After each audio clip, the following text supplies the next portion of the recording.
4PM news network में बहुत बहुत स्वागत है अभय द्विवेदी जी आपका। मैं कई सारे अलग अलग मुद्दों पे आज आपसे बात करूंगा, लेकिन आज मुझे एक आईएएस अफसर का फोन आया और मैं बड़ा हैरान हुआ। वो दिल्ली कैडर के आईएएस थे। उन्होंने मुझे किस्सा बताया, तो बस 2 मिनट का किस्सा है, मैं सुना लूँ फिर मुद्दे पे आऊंगा। उन्होंने कहा कि एक जगह एक बहुत बड़ा सैकड़ों एकड़ में एक आदमी का फार्म हाउस था। वो ईश्वरीय रूप था। वहां पे हजारों लाखों करोड़ों घड़ियां लगी हुई थी। तो कोई इसका मित्र क्या, उसने कहा कि इतनी घड़ियां क्यों लगा रखी हैं, सबका समय अलग अलग। बोले नहीं, समय नहीं है, ये पृथ्वी के सारे महत्वपूर्ण लोगों की घड़ियां हैं। जैसे कोई झूठ बोलता है तो घड़ी सुई आगे बढ़ जाती है। बोला अच्छा, एक घड़ी है वो बंद पड़ी है, वो तो हिल ही नहीं रही। बोले वो राजा हरिश्चंद्र की घड़ी है। वो घड़ी आज तक इसलिए नहीं चली क्योंकि राजा हरिश्चंद्र ने कभी झूठ ही नहीं बोला। फिर उसने कहा कि भाई इसमें हमारे विश्वगुरु की घड़ी नहीं दिख रही है, वो घड़ी कहाँ है? बोले वो घड़ी यहाँ नहीं है। बोले फिर वो घड़ी कहाँ है?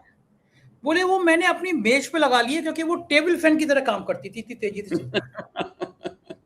तो आज मैंने कहा कि मन की बात में छात्रों का मुद्दा नहीं होता, पेपर लीक का मुद्दा नहीं होता, बढ़ती महंगाई का मुद्दा नहीं होता, मंगलयान पर कैसे जाए इसका मुद्दा होता है। गैस के सिलेंडर फिर बहुत तेजी से बढ़ गए और वो मेलोडी टॉफी के से भी काम चल नहीं रहा। ये सिलेंडर लोग ओढ़ें, बिछाएं, उज्ज्वला योजना के फोटो खिंचाएं, उस पर बैठ के डांस करें। क्या मध्यम वर्गीय परिवार, गरीब परिवार विश्वगुरु छोड़ेंगे कहीं जिंदा रहने लायक या नहीं छोड़ेंगे? क्या लगता है? देखिए, जिस दिन इस देश की सड़कों पर लोग सरकार के विरोध में लंबा लंबा जुलूस निकाल रहे होंगे, नारेबाजी हो रही होगी, धरने प्रदर्शन हो रहे होंगे सारे देश में, और भारतीय जनता पार्टी वाले परेशान हाल इधर उधर घूम रहे होंगे, उस दिन भी नरेंद्र मोदी अपने प्रचार तंत्र के जरिए हैप्पी नैरेटिव चला रहे होंगे। उस दिन भी कह रहे होंगे अमृत काल चल रहा है। उस दिन भी वो कह रहे होंगे कि हमारी अर्थव्यवस्था दुनिया की तीसरी सबसे बड़ी अर्थव्यवस्था बनने जा रही है। उस दिन भी वो कह रहे होंगे कि हम बहुत तेजी के साथ ग्रो कर रहे हैं। उस दिन भी कह रहे होंगे कि भारत इस चीज का हब बन चुका है, भारत उस चीज का हब बन चुका है। जाने कितनी चीजों का हब वो भारत को बना चुके हैं, लेकिन वो हब कहाँ है वो अभी तक दिखाई नहीं पड़ रहा है। हमने इस देश में 25 नए एयरपोर्ट बना दिए हैं। भारत कितनी तेजी के साथ आगे बढ़ रहा है। कितने हम लोगों ने फ्लाईओवर बना दिए हैं। सब जो कभी नहीं कहेंगे वो कि भारत के 80 करोड़ लोगों को हम लोग मुफ्त अनाज दे रहे हैं, इसलिए हमारी अर्थव्यवस्था थोड़ी संकट में है। वो कभी लोगों के सामने खड़े होकर नहीं स्वीकार करेंगे कि इस वक्त हमारा जो विदेशी मुद्रा भंडार है, जो फॉरेन करेंसी एसेट्स हैं हमारे, वो जरा कम हो गए हैं और हम लोगों को बहुत परेशानी हो रही है उनका स्तर बनाए रखने में, क्योंकि उससे हम इंपोर्ट का बिल, जो चीजें आयात करते हैं और खासतौर से तेल आयात करते हैं, पेट्रोल और डीजल आयात करते हैं, कच्चा तेल आयात करते हैं, उसका बिल चुकाना पड़ता है। वो कभी भी नहीं लोगों को बताएंगे। वो कहेंगे नौजवान देश की प्रगति में उत्साहपूर्वक भाग ले रहा है। नौजवान देश की प्रगति में उत्साहपूर्वक भाग ले रहा है। अब वो नौजवान सड़क पर काक्रोच बनकर शिक्षक, जो नौजवान शिक्षक है, उसको जो अपॉइंटमेंट मिला था, वो 8 साल बाद भी जो है उसको नौकरी नहीं मिल पाई, इसलिए सड़क पे वो काक्रोच की बात रेंग रहा है। वो नौजवान, वो कभी नहीं इस बात को स्वीकार करेंगे। पेपर लीक हो रहा है, कुछ भी हो रहा है, वो अपना हैप्पी नैरेटिव कभी मन की बात के जरिए, कभी भाषण, उन्होंने कभी आज तक स्वीकार किया? आप उनके पिछले 5 साल में दिए गए, वैसे तो 12 साल में दिए गए भाषण भी देखे जा सकते हैं, लेकिन छोड़िए, वो काफी बड़ा हो जाएगा। पिछले 4-5 साल में दिए गए प्रमुख भाषणों को देख लीजिए, सब भाषण नहीं, प्रमुख भाषण जो महत्वपूर्ण मौकों पर दिए उन्होंने, उनमें आप देख लीजिए हर जगह वो हैप्पी नैरेटिव चलाते हुए दिखते हैं। विपक्ष पे वो भ्रष्टाचार का आरोप लगाते हैं, लेकिन कभी नहीं स्वीकार करेंगे कि उनका जो स्किल मंत्रालय है उसमें 1 लाख करोड़ का भ्रष्टाचार हुआ, और वो भ्रष्टाचार की रपट जो है वो सीएजी रिपोर्ट में वो पूरा का पूरा दर्ज है।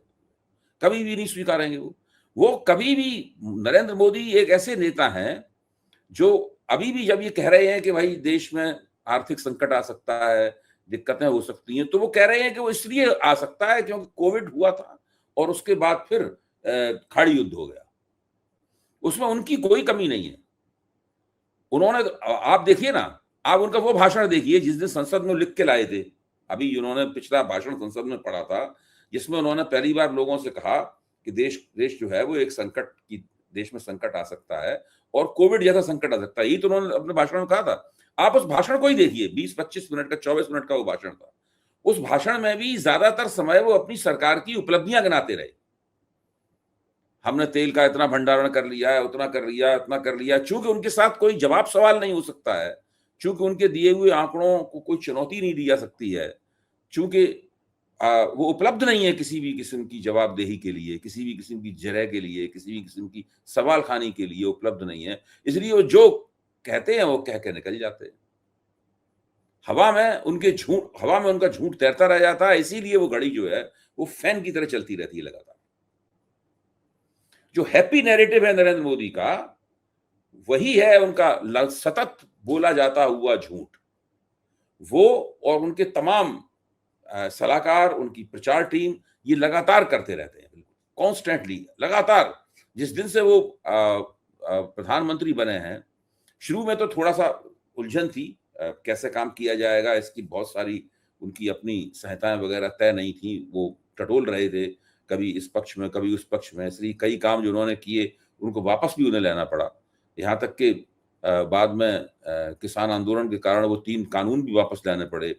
जो भूमि अधिग्रहण के लिए अध्यादेश जारी किए गए थे, वो अध्यादेश भी उन्हें वापस लेने पड़े। इस सब उन्हें करना पड़ा उन्हें।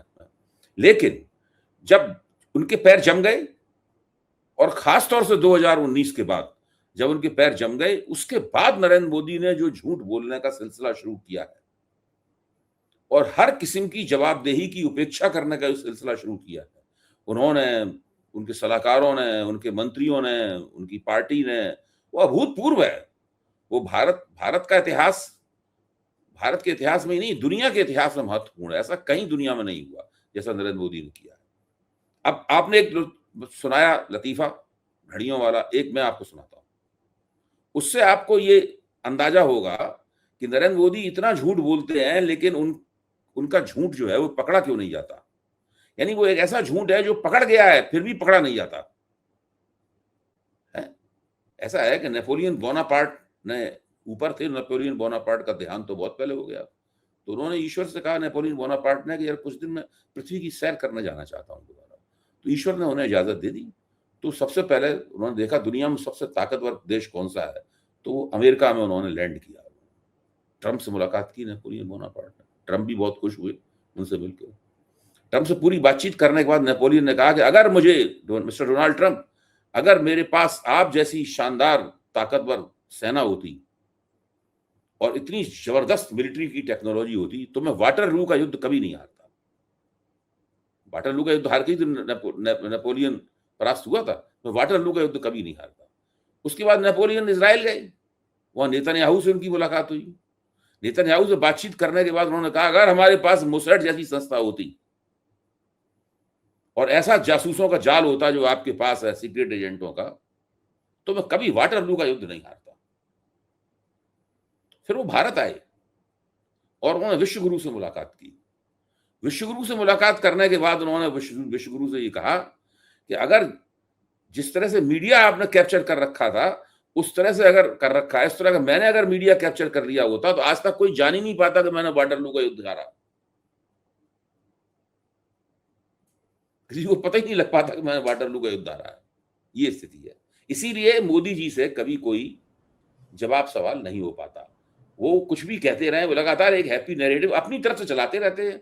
लोग उसको कितना रिसीव कर रहे हैं, कितना ग्रहण कर रहे हैं, कितना विश्वास कर रहे हैं, कितना नहीं विश्वास कर रहे हैं, इससे उन्हें मतलब नहीं है।